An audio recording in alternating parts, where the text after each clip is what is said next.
Liyekhetha igumgedlela inkosi enkulu Bombela Sitimela Samampondo baba mkhulu phakade amen. Kuze kufike sona lesi sikhathi akekho owayazi ukuthi ungubani uShembe nokuthi wayevelaphi, njengoba wayebatshela nabo ababekhona ngaleso sikhathi amaNazaretha ukuthi nehlupha ngento eyodwa ngoba aningibuzi ukuthi ngubani nokuthi ngavelaphi. Uma esesho kanjalo onke amaNazaretha ayevele ebheke phansi, efikile okukhulu kwesaba ngoba phela ayilokhu anda usuku nosuku. La mahebezi alokhu ehletshezwa yibo phela abantu khona lapha emzini wasePhakameni ukuthi le ndoda lena idlala ngathi, ilokhu isitshela ngobaba wayo osezulwini. Iyasikhohlisa, yiso isilwane somhlola lesi, uyena uNkulunkulu lona.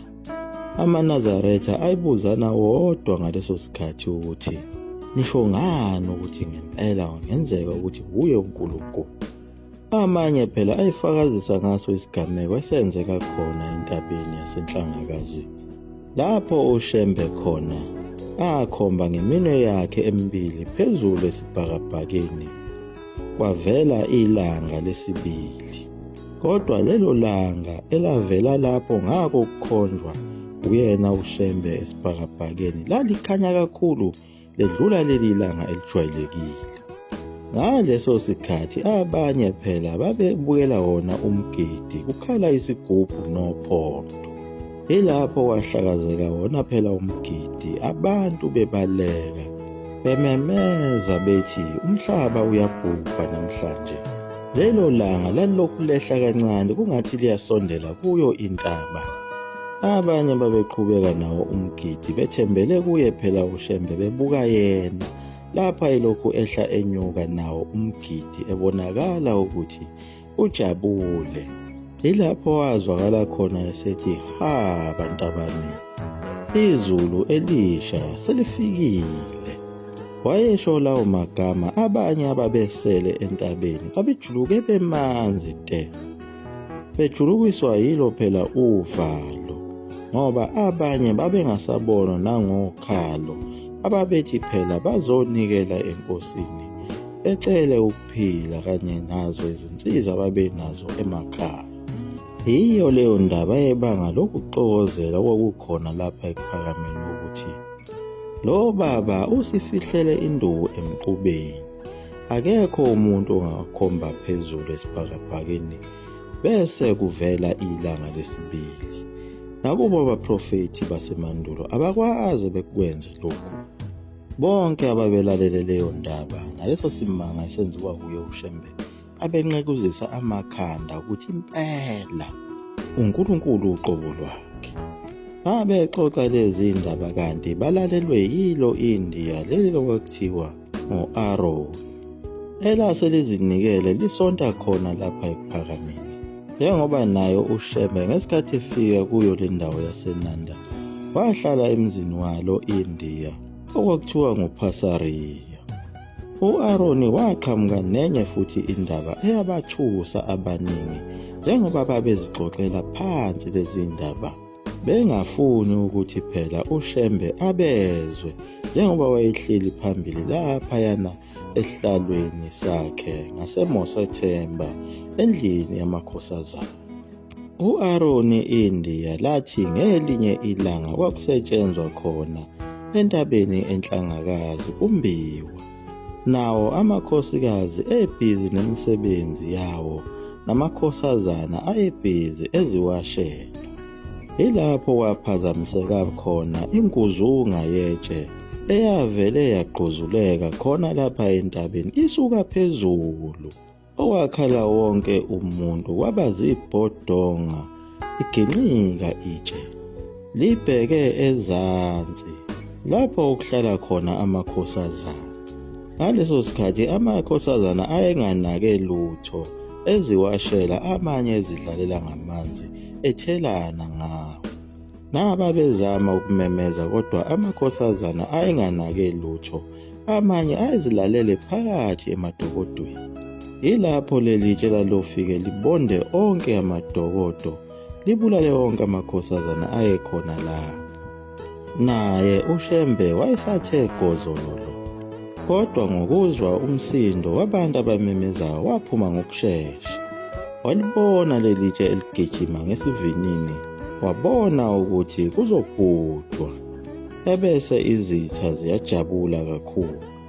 Kwabonakala ukuthi akukho okungenziwa inhlalisuthi izinsizwa zamaNazaretha kulelitshe eliyingozi, kepha uShembe wavele walikhomba ngawo umunwe wakhe itshe. Ababembukela babemangele ukuthi ngabe wenzani, kodwa bathi uma sebelibheka itshe lavele laqephuka phakathi, laba ngamatshe amabili aginqika ngokwehlukana, kodwa esabheke khona lapho okuhleli khona amakhosazana. Ilapho uShembe aphinde futhi wakhomba okwesibili lamatshe omabili ngawo umunwe wakhe wezimanga lona ekade ekhombe ngawo esibhakabhakeni. Kwavela ilanga lesibili. Bamangala kakhulu abantu uma lawo matshe ehlakazeka ebazicucu engakafiki lapho kunamakhosazana khona. Akekho umuntu owalimala ngalelo langa, kodwa bonke ababona leso simanga babona ukuthi uShembe lona akuyena umuntu walapha emhlabeni, ngoba izinto azenzayo akekho umfundisi ozenzayo, akekho umshumayeli ozenzayo, akekho umvangeli ozenzayo, akekho futhi umprofethi owenza lezi zinto, akekho futhi nomthakathi owenza lezi zinto, asikho nesangoma esenza lezi zinto, ayikho futhi nenyanga eyenza lezi zinto, nabo futhi osomlingo abakwazi ukuyenza lento. Amakhehla ayekhona lapho ayinikina amakhanda. Elinye lazwakala selithi uNkulunkulu lona kodwa ucashe ngenyama yomuntu. Akekho umuntu ongenza izibanga ezinjena. Laqhubeka lasho ikhehla lathi, naye uPolika kade wayisho le ndaba. uPolika phela kwakuyelinye lamandiya nalo elalisonta khona lapha ePhakameni, elaxoxa indaba yalo ukuthi labona isibonakaliso sakhe uShembe lona ephethe izikhiye eziningi ezulazula khona lapha emhlabeni. Wafike wavula indawo ethile lapho kwavela khona ilangabi lomlilo, wathatha indoda eyayiboshwe ngamaketane wayijikijela phakathi kulomhlaba ayesewuvulile, waqede wavala. uPolika wayibona lesi sibonakaliso emveni kokuba uDladla owayekade ejovile ngenkani uShembe wabe sethi akaxoshwe lapha ePhakameni uyodilizwa nomuzi wakhe ayisewakhile endaweni kaShembe eNtanda, kuphinde kuhlikihlikizwe nawo amasimu akhe ayiwatshalile khona eNtanda. Laphinde lawumzela futhi ibandla, lasho ukuthi uNkulunkulu impela. Lezi zindaba ezazilokhu zikhulunywa lapha zagqugquzela yena phela uSompungana Mbuyisa ukuba naye asho ukuthi yini akayibona yenziwa huye uShembe lona. uSompungana Mbuyisa wayichaza indaba yakhe ukuthi wayezihambela nje khona endaweni yaseSweden Park. Ilapho abona khona intombazana yakwaMthimkhulu eyayigula kakhulu, eyayisonta khona eWeseli, sebeyithandazele baze bahluleka. Yayinokugula okucakile le ntombazana ngoba yayisize yaba nezimbobo khona lapha emzimbeni eziningi. uSompungana Mbuyisa wayesebonile ukuthi bazithelela amanzi emhlane wedada le ntombazana ngeke isinde. Kanti kulomndeni wale ntombazana khona unkosikazi ayemazi owayesanda kugana kulo muzi wakwaMthimkhulu. Ilapho akhetha ukutshela yena lo makoti ukuthi ake ungivumele ngikhulekele le ntombazana. Bamvumela uSompungana Mbuyisa ukuba athandazele le ntombazanyana, baze bamcela futhi ukuthi abuye futhi nangakusasa azokhuleka kulo muzi wakwaMthimkhulu. Wavuma, kodwa wathi uma esefika ekhaya waxoxela umkhwenyana wakhe. wabe semcela umkhwenyana ukuba cela behambe beyokhulekela le ntombazana ngoba igula kakhulu. Banikela khona kwaMthimkhulu ngesonto elilandelayo. Naye lo mkhwenyana wabona ukuthi ayingangabo ugula kakhulu lo muntu. Ilapho umkhwenyana akhetha khona ukuthi ayobiza umshumayeli uShandu. Wafike wamchazela umshumayeli ukuthi kunomuntu ogula kakhulu. Umshumayeli uShandu akazange abambezele, baphuthuma khona. Wathi eseqedile ukuyithandazela umshumayeli le ntombazana, wabona naye ukuthi ayingangayo. Abakaze bembone umuntu ogula ngalolu hlobo. Ngejubane umshumayeli uShandu ebheke emzini kaMshumayeli uNdlela. Umshumayeli uNdlela lona wayeganwe yiyo phela indodakazi kaShembe. Leyo ndodakazi kaShembe kwakuye phela uGeli. Njengoba kubo abantwana bakhe uShembe abalanda entabazwe kwakunamantombazana amathathu kanye nabafana abathathu. Njengoba indodakazi yakhe endala uZondi egane sona isilo uSolomoni. Naye umshumayeli uNdlela wabona ukuthi ayingangabo. Ilapho aphakama nombono wokuthi kungcono ukuba kubizwe uShembe kube uye ozolamula le ndaba. Ngaleso sikhathi uShembe wayesemona. Ilapho kwaphuthuma khona le nsizwa yalapha kwaMthimkhulu eyayiganwe yilo makoti omncane ukuyothungatha yena phela uShembe. Kodwa kwaba isimanga ngoba wathi mayifika kuye uShembe kwangathi belinde yena.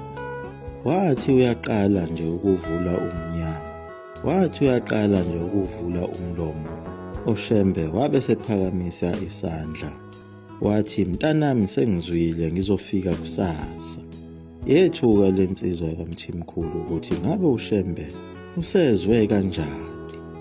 Ngakusasa uShembe wazwakala esebiza yena uSompungana wathi mntanami asambe siye esigulini sakho. Lunga sihambe. Wasukuma ukushesha uSompungana wamlandela uShembe. Baze bafika khona emzini wakaMthimkhulu. Wafike wabuza uShembe ukuthi iphi pho le ntombazana egulayo. Bamkhombisa indlu eyayinale ntombazana egulayo. Wanikela khona kule ndlu. Vele babefike nelanga selozilahla kunina. uShembe wayithandazela le ntombazana eyayilele phansi isilubhaqa kanye nazo izimbobo ezazigcwele umzimba. Kusukela ngawo u-10 ebusuku kwaze washaya u4 ekseni ilokhu ithandazelwa ingasindi. Wabonakala uShembe ephuma ekseni kule ndlu yale ntombazana wavele wazenzela inkonzo. Wahlatshelelwa waphinde washumayela uShembe. Eseyiqedile inkonzo wabe sebiza abazali bale ntombazana kanye nawo wonke umndeni. Wabe sebachazela ukuthi bantabami ngidlwa indlela yokuthi le ntombazana ihambe iye ekhaya.